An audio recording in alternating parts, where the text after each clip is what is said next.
Good evening, dudes and dudettes. It is Friday night. It is 9 o'clock. So you are seeing this week's version of the Dudes After Dark DAD pod.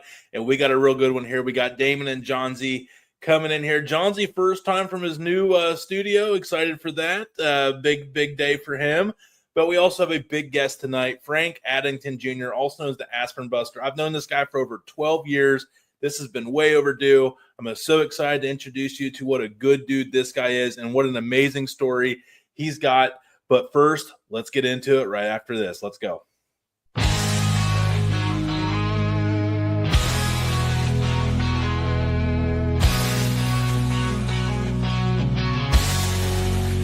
Welcome to the Dude Network, where we chill and unwind. Food, sports, entertainment, the best of its kind. Grab your buddies, have a seat, let's have a good time. 4 nights a week, we'll make sure you feel just fine. Join us as we dive into the coolest trends. Dude Network, where the fun never ends. Dude Network, where the fun never ends. Hanging out with the dudes and dudettes. Talking about the things we love, no regrets. Tune in, relax, and let the good vibes flow. The Dude Network, the place to go.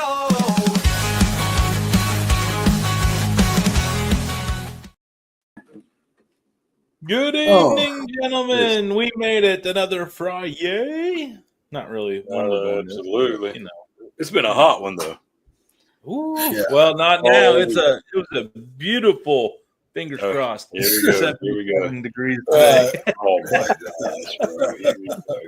77 degrees. I told you the other day, I'll buy 77 degrees. Right. I know where you can. I know a jump where you can find it, D. No, that's an $8 ride. It's worth it though. You said you'd buy it. A couple tanks of gas. Well, I mean, that is a tank of gas. I mean, there you go. All right, well, there you go. Too soon. Oh man. But guys, I'm like real excited about this one here tonight. Yeah, Frank Addington Jr. is a guy I've known for over 12 years. So I've been a long part of his evolving journey. A dude that's out of West Virginia. Originally born and raised, now lives down in Texas, and is literally, from what a couple minutes before the show we were talking to him, sounds like he's been a well-traveled dude that knows a lot, and excited. I mean, he's going to have a lot to share with us. But I called him the Aspirin Buster, and that's like, what does that mean? Well, we have a clip here. Let's just show what Frank does and how amazing it is, and then we're going to get to know the man that is Frank Addington Jr.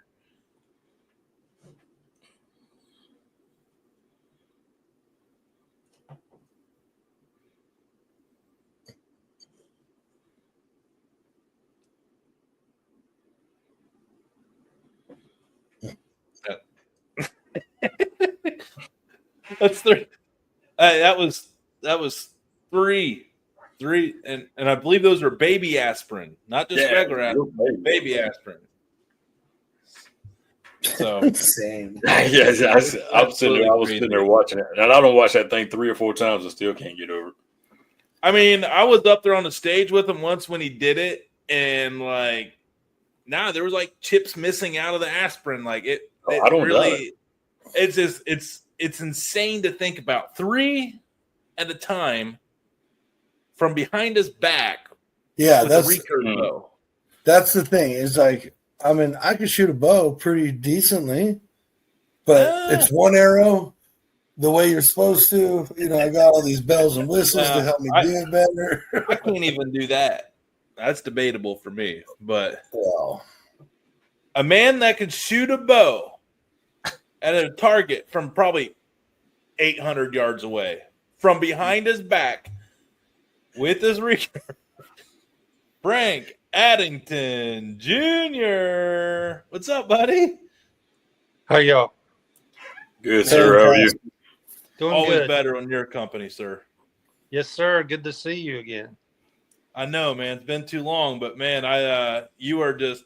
You know, I didn't want to bring you down. You were doing so good. I didn't want to just bring you down to my level. I figured I'd just leave you up there, you know, with the birds. Baloney. Still got it, Frank. I still got it. I'm just grateful you agreed to come on after knowing this guy for 12 plus years. Yeah. Well, I thought he might bring some Morrison hot dogs from Logan, West Virginia.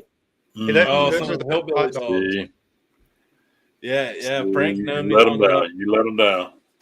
Yeah, he one knows me long job, enough. Tony. He knows me from my old Stevens Auto Center days down in Danville, West Virginia. Logan, go Wildcats! But yeah, no, I've been trying to explain to Damon and Johnsy here, about, I guess like how it all works and what you do, and I guess no better to explain it than you. So Frank, I mean, I don't want to make you go through like a whole biography here, but talk about your journey and like how you at least got started and how you ended up shooting a bow from behind your back in front of crowds of people and some of the shows that you got to do.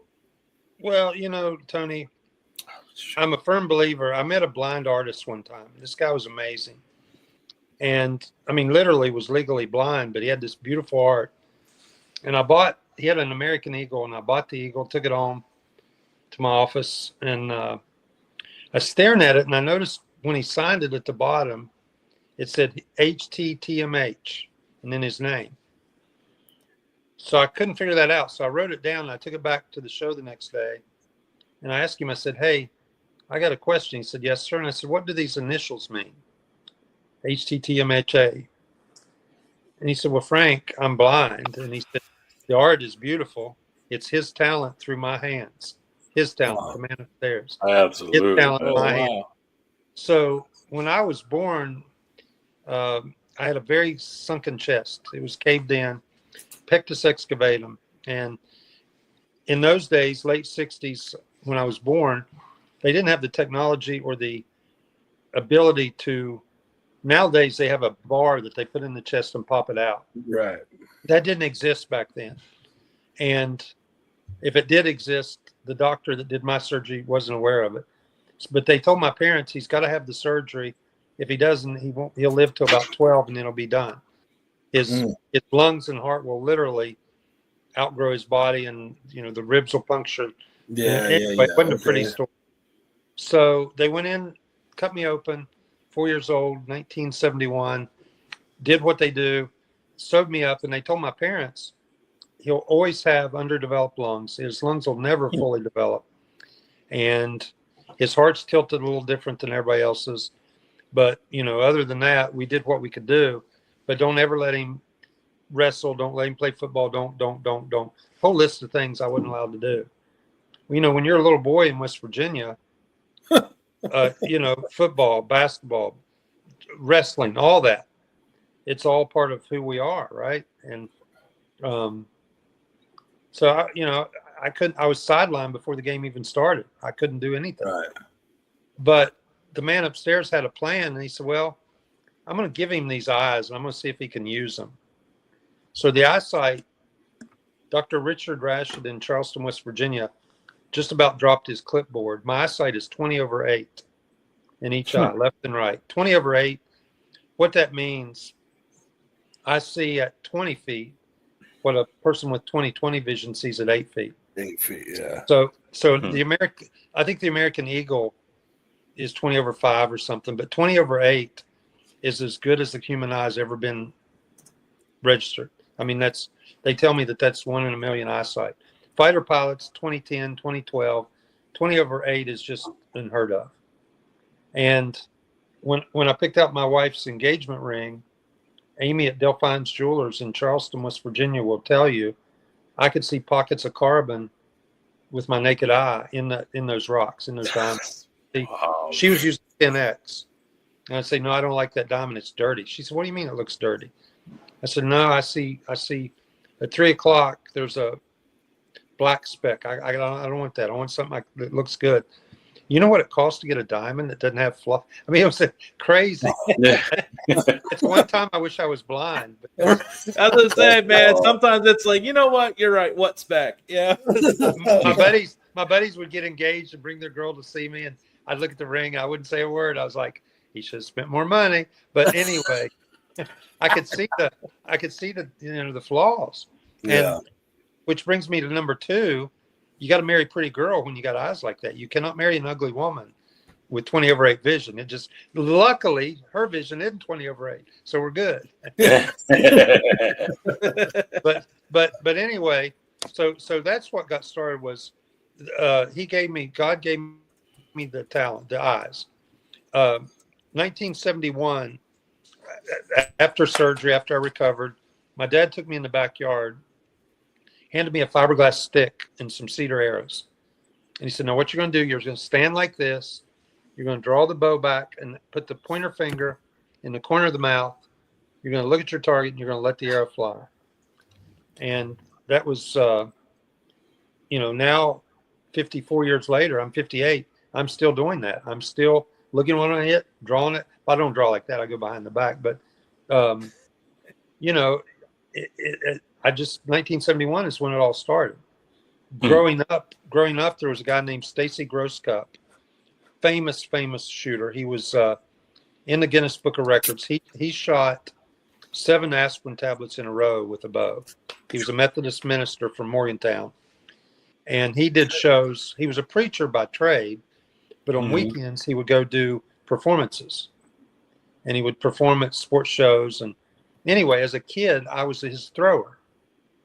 And Tony, nothing ever happens accidentally in this lifetime. And the reason I'm saying that, fast forward to when I turned 18, Stacy took a Pepsi can at my dad's shop. He was going. He lived in Morgantown. We were going to the Milton Pumpkin Festival, and he shook the last drops of soda out of a Pepsi can and said, "Get your bow." And I've been shooting a bow for 14 years. He tosses the can in the air and said, "See if you can hit the can." And I shot through the red dot. This was 85 or so. I hit the red dot of that Pepsi can and centered that target. And he said, "Today you shoot with it." I'm shooting regular. But what's weird or ironic, so he's who put me on stage and started all this. But a lifetime earlier, my dad, when he was born, Reverend Grosscup, Stacy's father, baptized my dad. It was in his baby book. Reverend Grosscup baptized Frank, gave him a silver $1. And then they moved away. But how ironic, and my dad didn't even remember that. It's because he was born. He was a baby, an infant when they dedicated him. So he didn't know. He didn't remember that. Right. But that's Stacy's father. Then that plays out that so many generations later, Stacy's my mentor with this exhibition stuff. And he throws a can. I hit it. That day, he put me in front of an audience. And that's how the exhibition stuff got started, that exact day. Nice. That's awesome, man. That's a lot. And Damon, John, what you get? Yeah, I'll keep talking, so I got to shut myself off. Give me guys an open here. When did the behind the back Okay. Yeah, because that just blows my mind. Well, what happened? I was young, and I wanted to. There were 3 of us actively shooting. Now you got to remember, I don't have any YouTube. There's no internet. There's no nothing. There's a lot of people doing wild stuff with bows on the internet. But see, I always say to people, I need to see it live because tapes can be dubbed. Yeah, tapes can be edited. I want to see live people in front of a live audience on a stage with my eyes because, back then there was only 3 of us that were pretty active shooting aspirin. That was Reverend Grosscup, Byron Ferguson, and myself. And Stacy was my mentor. But in 1990, I wanted to step out away from him, not to updo him, upstage him, but to show him I was following his tracks. So I went and hit a baby aspirin, shooting regular. Right. And I was the first of the 3 to do a baby aspirin. And I called him up and I said, "Stacy, they micro thin coat the big aspirin so they don't powder, but the baby aspirin are chewable. Yeah. So there's no coating and they puff. There's a puff of smoke." Mm-hmm. Well, within 2 months, he was hitting baby aspirin, and then Byron did a baby aspirin. So I told my parents, these old guys keep stealing my thunder. So in 1994, at the Charleston Sternwell Regatta, a guy named Kenny Vance was throwing for me. And I did one shot a show behind the back. It was an 18-inch disc, big foam disc. And I always pinwheeled it. I always centered it. And I think it's because of my chest structure. I can perfectly draw the bow. Yeah, that's wild. And I'm taking handicap or disability and turned it into a positive. Right, so right. I'm able to pinwheel that 18-inch disc every time, and I would put a Hoyt Apple sticker on the center of that, and 9 times out of 10 I would center that sticker in that black bullseye of that phone. So at that show, I told Kenny, I said, throw a smaller target. So we went from the 18-inch disc down to the 12-inch, down to the 8-inch. Then I did a foam apple in the air, and then I did a lifesaver. And I said, get the baby aspirin. He goes, really? I said, yeah. Now I missed it twice. The third shot hit the baby aspirin. Third shot. And gentlemen, that's when my dad had basically been paying me on his payroll through the retail archery business, Addington's Bow Hunter Shop in Winfield. He was paying me to do these shows because it promoted the name, promoted his business. Mm-hmm. When I did that shot, the shows took off. We'd already been nationally, but I did that shot and it was like everybody paid attention. Yeah. Early 2000s, we went to New York City. Early 2000s, we went to New York City. Jeannie Most with CNN covered it. I went to LA, and in LA, there were all 6 LA TV stations videoed that shot, 2-minute stories on all 6 networks in one day. That was 100% coverage. Yeah, that's a ticket writer right there. Yeah, it's everything. People began talking about it. Right. And half the people that came were doubting Thomas's. Yeah. There's no way. There's a trick to this. Blah, blah, blah. Yeah, exactly. So I started letting the shows provide a thrower. See, I don't use a dedicated thrower. That's the other thing. I let the show throw. That's more. I was the thrower one time. I had no idea what I was doing. Yeah, I like to do that because then they witness that there's, because I got to be honest, I had a dedicated thrower for about the show's 40 years old. So probably the first 12 or 15 years, I had one guy. Well, I knew where that pill was going to go before it went. And so it was easier with my own thrower. But one time he couldn't go to a show, and the janitor of the building threw for me, and I hit 3 out of 5 shows were first shot with the janitor. And I said, from now on, when he, because he had gotten married, had a baby, his wife didn't want him on the road. I was doing 30 shows a year. Right. That's a lot of travel. So he couldn't do it. So I said, okay, fine. I'll just fly myself. And I had 3 sets of gear, and I would mail one to the East Coast, one to the West Coast, one kept at home. And I'd just go show to show to show. And I wouldn't meet my thrower until showtime. And there was no smoke and mirrors, no tricks, just pure shooting. That's wild. Man. I mean, my dad, or my buddy's dad, is a hell of an archer. Like all these Robin Hoods and ping pong balls from this distance, but that's all one arrow at a time. The way everybody's taught to shoot an arrow. When I saw this all behind the back stuff, I just could not believe it. We've done it on behalf of 2 presidents. Toby Keith, when he was alive, he saw it on YouTube. You know that song, "I'm Not as Good as I Once Was"? Yeah. Mm-hmm. Yeah. There's a line in that song that says, "I still hang out with my best friend Dave." Dave is Dave Milam. That was Toby, and Dave's still around. It was Toby Keith's road manager, Dave Milam. Dave calls me up and says, "Hey, Toby wants to see you do what you do." I said, "Oh, great. I'm going to be at the Dixie Deer Classic." He said, No. You come to Toby. He's performing in Columbia, South Carolina. He's performing in, I forget what it was called, but some arena, Columbia, South Carolina. And I took the show there. And we set up backstage. We set up backstage of his show. Toby, his bodyguard, his road manager, a lady from CMT TV, and a guy from the Special Forces and his family. It was like this private audience. We did the show. I ate dinner with the band, and then I went out and stood with Jason, Toby's bodyguard, and watched the show from the wings. And we stayed in touch. When he came to Charleston, I went up, and they put my wife Amanda on the stage dancing around up there behind Toby, and it was a friendship until he passed. I mean, it was cool.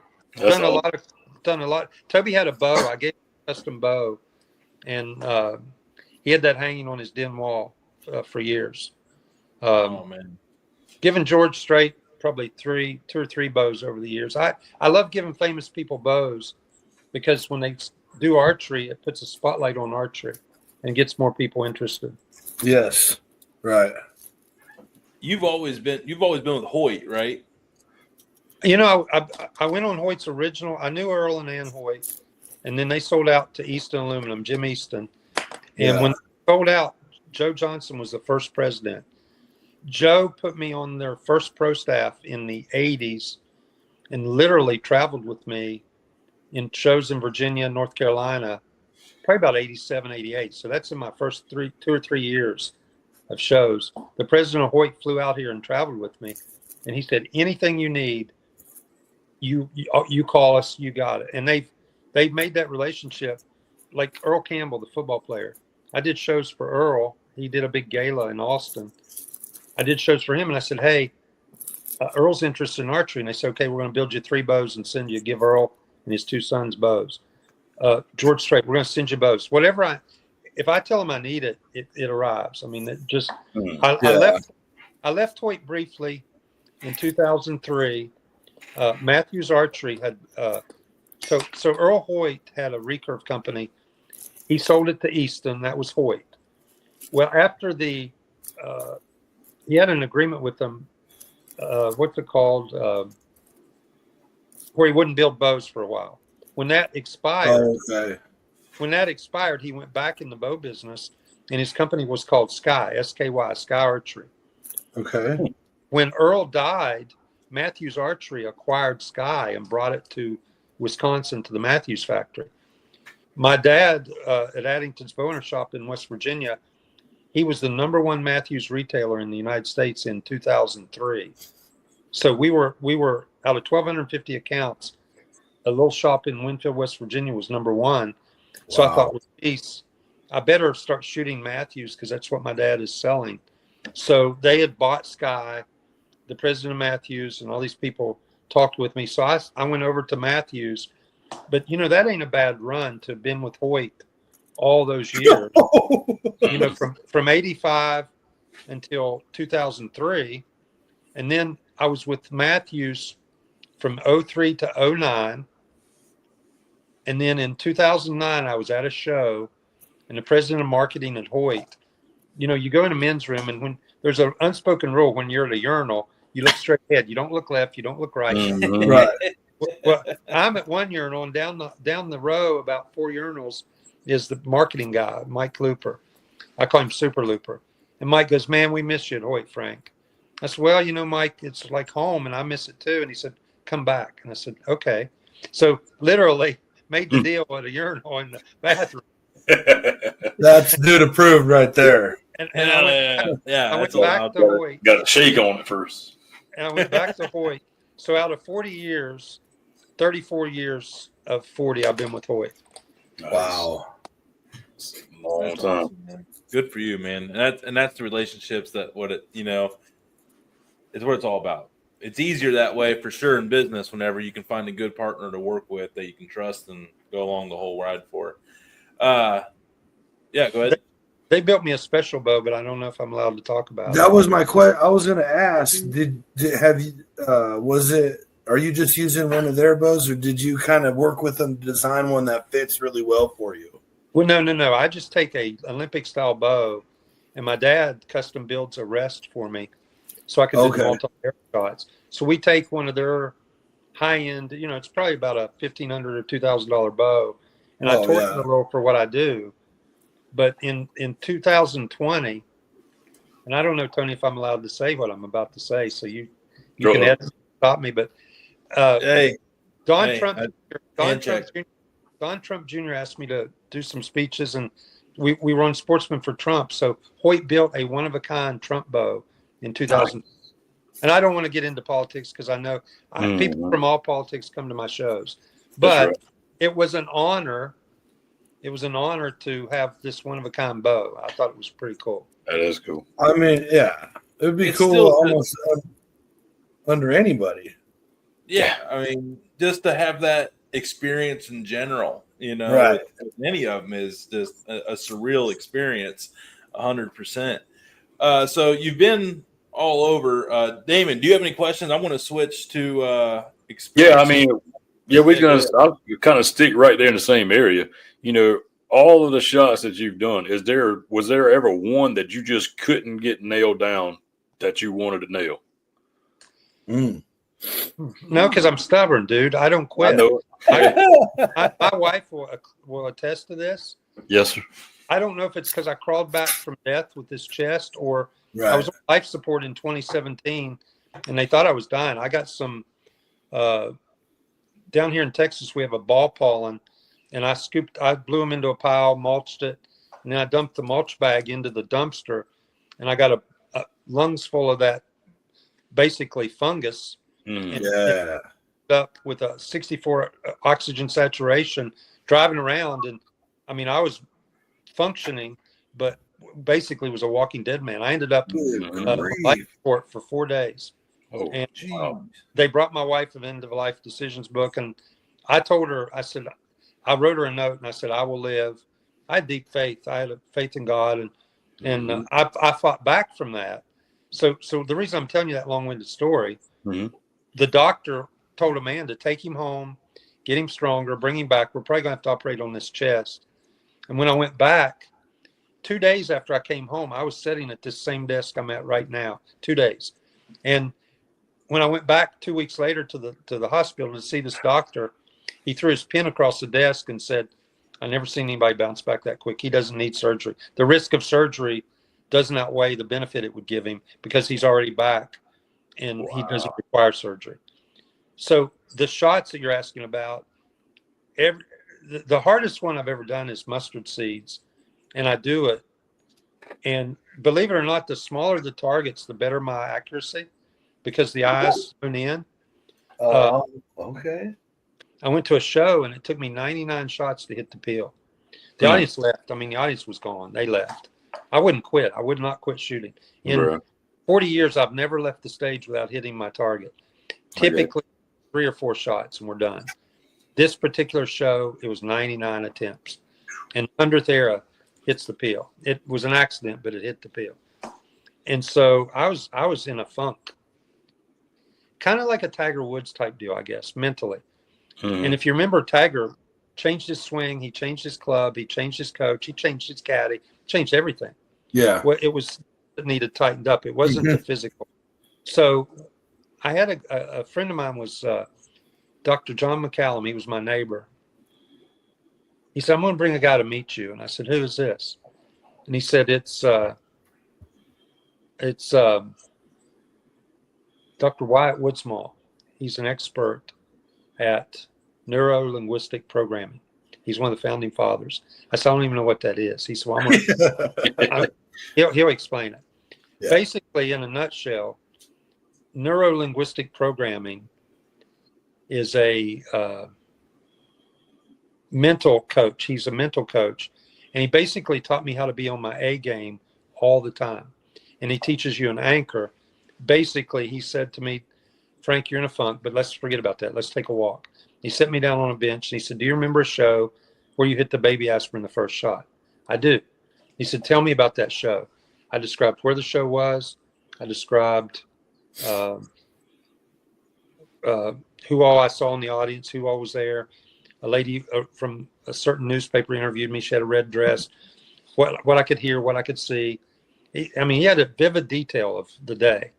And he said, now, how long is that baby aspirin in midair? And I said, well, seems like 30 seconds. He said, well, it's actually only a couple seconds. Yeah, let's say you got to be like 3. But he said, I work with Greg Louganis, the diver, and when his toes leave that board, he feels like he's in the air for a minute, but he's only a few seconds. He said, any athlete at their peak moment of their sport, their brain physically slows down. Right. So he said, what I want you to do is you take yourself back to that show. So we're not here at your dad's store on a Sunday. We're at that show. Now let's walk up to the target. And he handed me my bow, gave me an arrow. My thrower threw the baby aspirin. I went behind the back and it went into pieces. First shot. I mean, yeah, it's like we're always getting in our own way, at times, man. Like, right. It's just how it is. Well, Frank, you've traveled all over, man. Now we're going to get down to some food part of this here. We need to get some opinions, feedback. You're down in the great state of Texas now. You're from West Virginia. You've been to all over. Where's your favorite foodie city that you get to go to that you really look forward to doing? You got to understand, I like mom and pop restaurants, family owned. Chains I try to avoid. Yeah, we wouldn't expect anything less. We're not Applebee's here. Down at like where I live, believe it or not, San Antonio has about 4,000 restaurants. 4,000. But they're great, and I love them, and they're cheap. Same here, buddy. But I would say Toby's road manager would out at there's a place in Montana. I think it's Great Falls, or no, Missoula, Lolo Creek Steakhouse in Missoula, Montana. I think they cook with what's called larchwood, and it was really good. But in my opinion, nothing beats a mesquite. I cook a filet on mesquite, and it sweetens that meat. And I do a Pittsburgh style rare, so I get a crunch on the outside. I build a real mesquite fire, real wood, real fire. Get those steaks singed, and then cut it, and it's rare. So you got this crunchy exterior with that mesquite smoke, and then that center's raw, not raw but rare. Anyway, I forgot about Pittsburgh style, man. I forgot about that. I use butter. I'll use butter to get it. You get that steak. Mm-hmm. I want it crunchy, and then that center's a nice, cool center. Yeah, that's interesting. I don't know. That's how I used to order them, boys. Exactly like that. I can't do it, Frank. I can't do that cool red center, man. I got scared. Dave Milam sent me to a place in Tulsa, Oklahoma called Doe's Eat Place. And he said, Junior, get the bone-in filet. And he knows I eat it rare. Mm-hmm. Dude, it was cold near the bone. I don't mean it was cool. I mean, it was like cold. And I said, well, if I'm going to die, this is the way to go. Right. I ate every bite. If you trust your meat source. Right. Now what I won't do. Now, I'll tell you something else I do. I'll tell you what I do and won't do. I won't do raw hamburger like in Wisconsin. I don't do that. Mm-hmm. But I will do calf fries all day long, Rocky Mountain oysters. I'll eat those till the cows come home. They are so good. You ever had them? Mm-mm.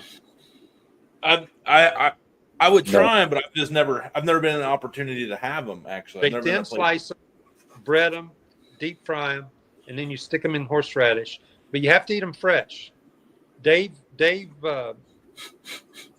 Lockman with the Weatherby Foundation got me eating those. And we were in Wyoming, Casper, Wyoming, Po' Boys. And my God, they were good. Well, we were going on a hunt a couple years later in Gillette, Wyoming. And I told Dave, hey, stop at Po' Boys and bring us some Rocky Mountain oysters. Didn't think about it. Mm-hmm. So they a cooler in the back of his car on ice for 2 days. They were so rubbery, it was like chewing gum. And I said, never again. They were horrible. So you got to eat them fresh. Fresh as dust.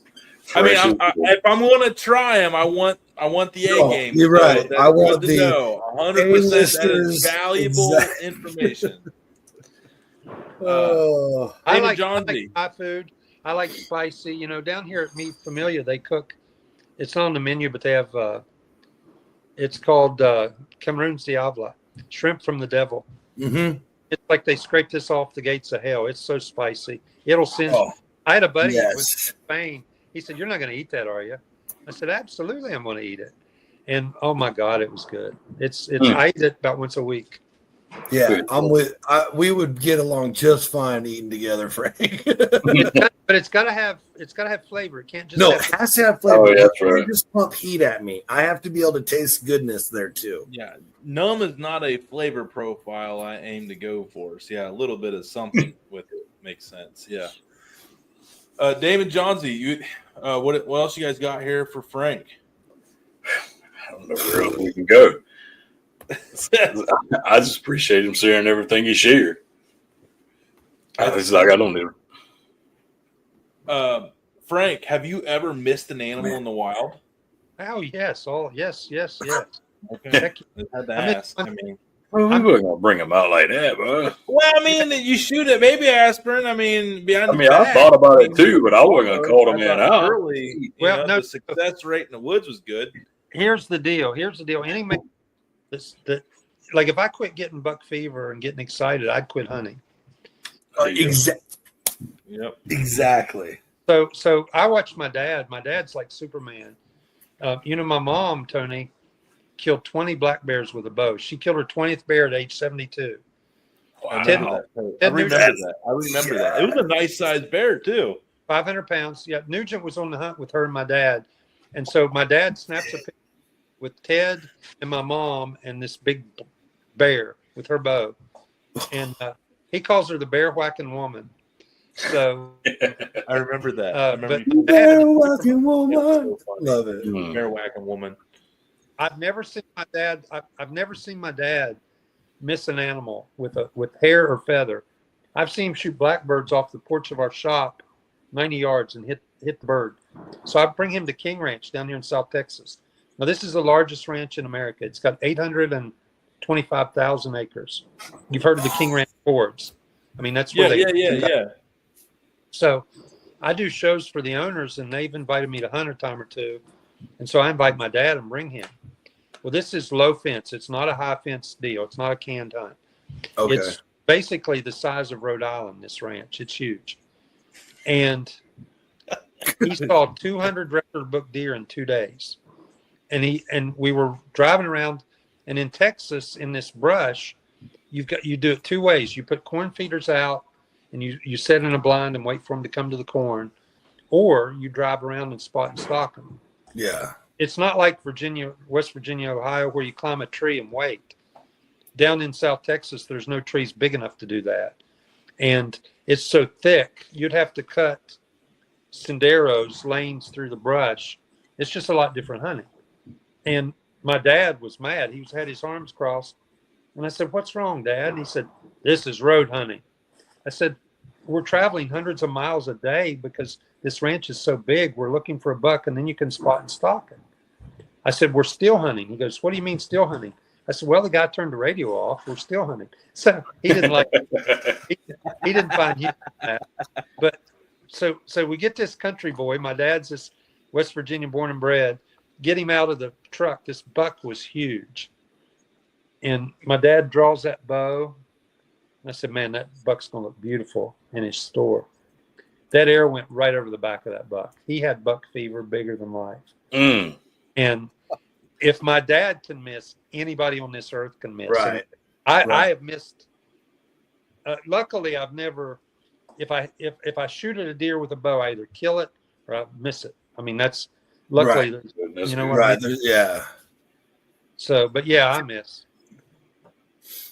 There's nothing worse than hitting one and not finding it till days later, and it's too late. That's a rough day. Yeah, I try to encourage people. Bow hunting is supposed to be a close sport, and so many people watch these videos of these guys, and even if they can do it, they shouldn't put it on video because either those guys have the strength to have the heavy tackle or they practice at long distance. I think the average person, 20 to 30 yards with a bow is perfect. I mean, I wouldn't think that you want to go much past that. I mean, I know people that have. Yeah. Well, what is that one? It's like Relentless Pursuit Outdoors, where they're always doing like that, like heave ho type archery, where they're doing like 300 yard shots across mountains and stuff. I've seen people on trophy elk walk away at 65 yards. He's like, "Dude, I just can't guarantee that shot." And that's at 65 yards. It doesn't even seem that far. But it's ethic. It's just all about your ethics on hunting and what's more important. I guess. Gentlemen, we've talked about everything under the sun this interview. It's been fun. We talked about what I want people to take away from is none of us are perfect. We're all flawed, and we fall short.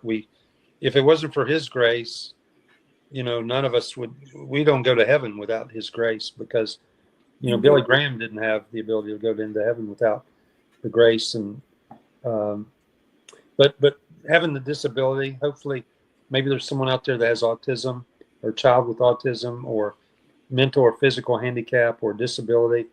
And God isn't done with that person. That's what I've always tried to tell these kids in the audience. God isn't done. Just because you have a disability, that's not an excuse not to be active. That's not an excuse not to get in the game and to give it your best. There's a talent in that person. We just got to find it and then contribute.